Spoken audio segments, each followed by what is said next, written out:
a guy I watch all the time, Gary Vayner, Gary V.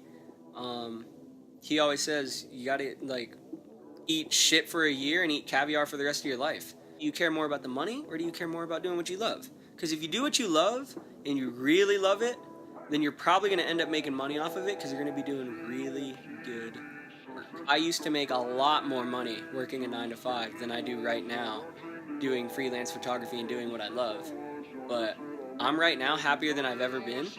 And I'm right now working on myself and building my brand, so I'll be able to make the same amount of money and even more money than I did working a 9 to 5.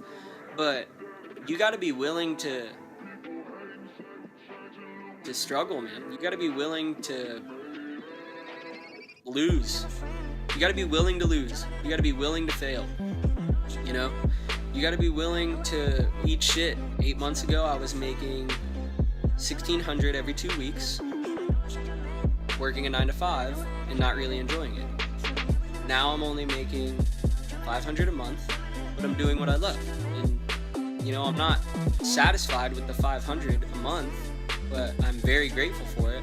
And I could look at it like, oh, I'm only making $500 a month with photography, or I could look at it 8 months ago, I was making $0 doing what I loved. What are you doing when you're home 6 to midnight, 6 to 1 a.m.? Are you up? Are you watching Netflix?